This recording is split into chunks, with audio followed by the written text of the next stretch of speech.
ভোরের আলো ফোটার আগেই সামাজিক যোগাযোগ মাধ্যমে অদৃশ্য এক ঝড় বয়ে গেল। ত্রয়োদশ জাতীয় সংসদ নির্বাচনের দিন ভোট কেন্দ্রে লাইনের চেয়ে দ্রুত গতিতে ছড়াতে থাকে ভিডিও, ফটোকার্ড আর কাটাছেঁড়া বক্তব্য। আর সেগুলো একে একে ধরতে শুরু করে ফ্যাক্ট চেকিং প্রতিষ্ঠান রিউমার স্ক্যানার। দিন শেষে তাদের হিসাব, একদিনেই 104টি অপতথ্য ছড়ানো হয়েছে। সবচেয়ে বেশি আঘাত আসে বাংলাদেশ জাতীয়তাবাদী দল বিএনপি এবং দলটির চেয়ারম্যান তারেক রহমানকে ঘিরে। ঢাকা 17 ও বগুড়া 6 আসনে লড়া এই নেতাকে নিয়ে ছড়ানো হয় 12টি অপতথ্য, যার 92%ই নেতিবাচক। ফটোকার্ড, এআই, ডিপফেক, ভুয়া বক্তব্য সব অস্ত্রই এখানে ব্যবহৃত হয়েছে। নির্বাচনের আগের রাতেই ভাইরাল হয় একটি ভিডিও।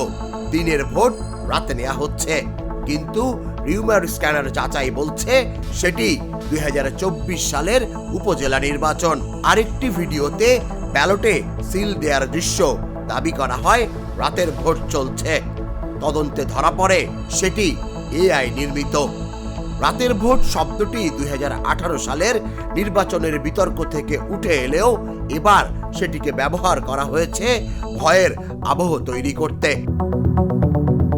12 ফেব্রুয়ারির ভোটে বড় সহিংসতার খবর না থাকলেও ছড়ানো হয় দখল আর ককটেলের ভিডিও চিত্র।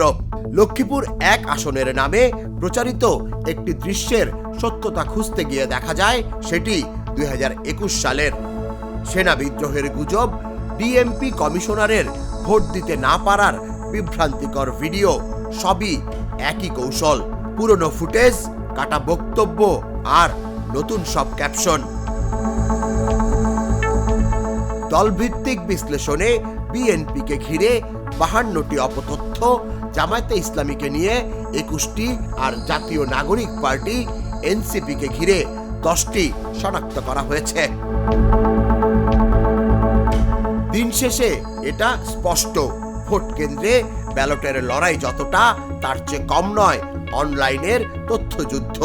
আর সেই যুদ্ধে সত্যকে খুঁজে পাওয়াই ছিল সবচেয়ে বড় চ্যালেঞ্জ। তুষার ইসলাম, জাগো নিউজ। গ্লিটারের টুইন লেমন ও অ্যান্টিব্যাকটেরিয়াল ফর্মুলা বাসনকে চকচকে জীবাণুমুক্ত করে আমাদের দেয় গ্লিটার গ্যারান্টি।